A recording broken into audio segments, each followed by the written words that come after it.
Hello friends, मैं हूं स्नेहिल और आप देख रहे हैं स्नेहिल 360।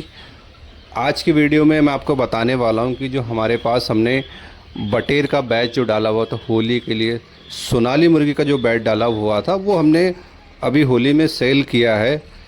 कितने वज़न का सोनाली मुर्गा या मुर्गी हमने सेल किया है, क्या रेट में सेल किया है, कितना हमको लगभग खर्चा आया है, और साथ ही साथ बटेर जो हमने 800 बटेर डाला हुआ था सोनाली मुर्गी के साथ, तो उस बटेर की बिक्री हमारी कैसी रही, उसमें कितना हमारा प्रॉफिट हुआ, ये सब मैं आज की वीडियो में आपको बताने वाला हूँ।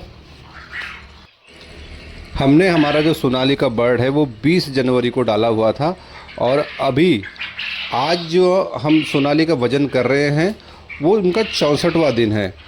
इस बार जो होली पड़ रही है वो 24 मार्च की होली पड़ रही, 24 मार्च के दिन होली जलने वाली थी और 25 मार्च के हमारा दुलेडी का दिन था। तो इस हिसाब से जिस दिन हमारा बर्ड उठने वाला था वो 65 दिन का होता।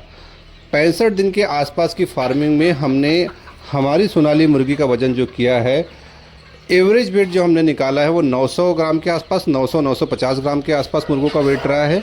कुछ मुर्गों का वज़न हमारा 1 किलो भी रहा है, 1100 ग्राम भी रहा है, लेकिन हमने एवरेज वेट निकाला है लगभग 950 ग्राम के आसपास। हमने 65 दिन में एक मुर्गे का वज़न किया है और मुर्गियों का वज़न हमारा 750 भी रहा है, 850 भी रहा है और 900 भी रहा है। तो हम मुर्गी का वज़न मान के चल रहे हैं कि हमारे पास 850 ग्राम की मुर्गियाँ 65 दिन के आसपास में हो चुकी थी।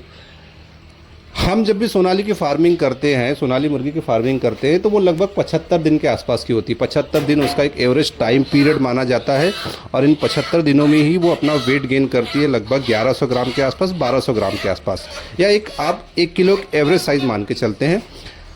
लेकिन होली का त्यौहार होने के कारण हमने हमारे बर्ड को 950 एवरेज ग्राम के आसपास में ही सेल करना सही समझा, क्योंकि इस टाइम पे डिमांड बहुत ज़्यादा होती है, रेट काफ़ी अच्छा मिलता है। आगे जाने के बाद हमको वैसे भी 100 ग्राम या 200 ग्राम और साइज़ बढ़ाने के बाद हमको इसको सेल ही करना था। तो हमने अभी ही इसका त्यौहार का समय देखकर इसका सेल स्टार्ट। हमारे पास सोनाली के 260 नग रेडी थे जिनको हमको सेल करना था, और साथ ही साथ हमने जो बटेर का 800 बटेर का जो बैच डाला हुआ था वो भी हमको सेल करना था।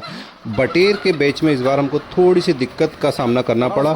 हमको पूरे सीज़न में जितनी मॉर्टिलिटी नहीं हुई, इस बार हमको इसके होली वाले बैच में मॉर्टिलिटी देखने को मिली। 800 बर्ड में से लगभग 120 बर्ड की मॉर्टिलिटी हमको इस बार हुई है। उसका रीज़न थोड़ा हमको समझ नहीं आया, क्योंकि चिक्स ही हमको इस बार थोड़ा सा वीक चिक्स मिला हुआ था, जो पूरी ब्रूडिंग के दौरान बहुत ही मुश्किल से सर्वाइव कर रहा था। तो लगभग फिर भी हमने 750 जो है बटेर का चिक्स हमने बचाया और उसको रेडी किया। हमने होली के दौरान 550 बटेर की सेल की, जिसमें हमारे जो डेली के कटिंग के ग्राहक थे, जो 80-90 पीस हमारे पास से एक बार में ले जाते रहते थे, उनको हमने 60 रुपये पर नग के हिसाब से रेट दिया। और जो हमारे दूसरे भी कुछ थोक के ग्राहक थे उनको 60 से 62 रुपये तक हमारा ये थोक का जो रेट रहा है होली के दौरान रहा है। और साथ ही साथ जो हमारे चिल्लर के कस्टमर थे, वो तो मैंने आपको एक वीडियो में रेट बता ही चुका था कि हम उनको 150 रुपये पेयर के हिसाब से हमारा फार्म का रेट रहता है चिल्लर का। तो इस तरीके से हमने लगभग 550 पीस पूरे होली के त्यौहार के आसपास के हमने सेल किए हैं। और अभी भी हमारे पास 90 से 100 नग के आसपास अभी भी हमारा बटेर का पीस बचा हुआ है, जो हमारा चिल्लर में बिकते रहता है थोड़ा करके। उसी तरीके से हमने सोनाली की भी बिक्री की है। सोनाली को हमने हमारे फार्म से 300 रुपये नग के हिसाब से बेचा है, और जो हमारा थोक रेट रहा है वो हमारा अलग रहा है। 300 रुपये नग हमने चिल्लर में बेचा है, 300 350 हमारा चलता रहा। एवरेज रेट हमने 300 रुपये बेचा है होली के दिन, कि हम ज़्यादा से ज़्यादा 300 में सेल कर सके और हम ज़्यादा से ज़्यादा प्रॉफिट बुक कर सके। हमको हमारे सोनाली बर्ड को रेडी करने में जो 64 दिन का जो पूरा खर्चा रहा है, 64 दिन में हमने 900-950 ग्राम के आसपास एवरेज वेट इसका लिया है।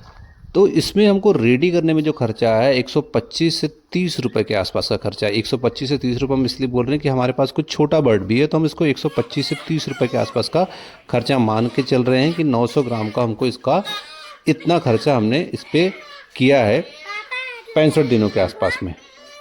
और जो हमारा डीलर है, जो हमारे पास से हमारी सोनाली बर्ड को लेके गया है, उसने हमसे थोक रेट में सौदा किया था। उसने हमारे पास से 140 रेडी मुर्गा मुर्गी लेके गया 230 रुपये पर केजी के हिसाब से, और इसके साथ ही साथ मैंने आपको बताया कि होली में हमने 300 रुपये नग के हिसाब से भी लगभग 35 से 38 पीस बेचे हैं अभी तक चिल्लर में।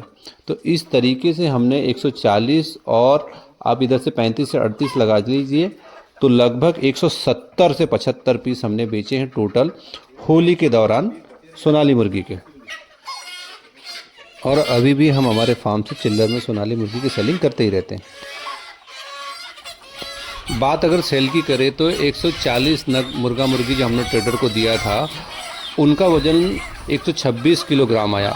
126 किलोग्राम हमने जो है 230 रुपये के हिसाब से दिया, जो हमारा 29,000 के आसपास का बनता है। और साथ ही साथ जो हमने चिल्लर 35 मुर्गियाँ बेची है 300 रुपये के हिसाब से, उसका अगर हम कैलकुलेशन जोड़ते हैं तो वो होता है 10,500 का। इस तरीके से जो हमारी थोक की सेल रही है वो रही है 39,500 की। और बटेर का जो हमारा सेल रहा है वो अलग रहा है। अभी भी हमने हमारे फार्म में 70 प्लस सोनाली के मुर्गा मुर्गी रखा हुआ है, जो हम चिल्लर में सेल करने वाले हैं फार्म से। और जो अच्छी ब्रीड, जो अच्छी हेल्दी मुर्गे मुर्गियाँ हो गए, उसको हम फार्म में रोकने वाले हैं और उनसे आगे चल के अंडे लेने वाले हैं। हमने पूरा का पूरा बैच सेल नहीं किया है। सोनाली मुर्गी पालन के इस कल्चर में हमसे जो छोटी मोटी गलतियां हुई, उसको अगले कल्चर में हम पूरी तरीके से सुधारने वाले हैं। साथ ही साथ हम काम कर रहे हैं सोनाली मुर्गी पालन के कॉस्ट को कैसे हम करें, कॉस्ट कटिंग कैसे करें, उसके फीड के खर्चे को कैसे कम करें और कैसे हम अधिकतम अपने प्रॉफिट को बढ़ा सकते हैं। आज की वीडियो में मैंने जो हमारे होली के दोनों बैच थे, बटेर के और सोनाली मुर्गी के, उसका मोटा मोटा कैलकुलेशन मैंने आपको बता दिया है। अब मिलते हैं अगले वीडियो में, तब तक के लिए धन्यवाद।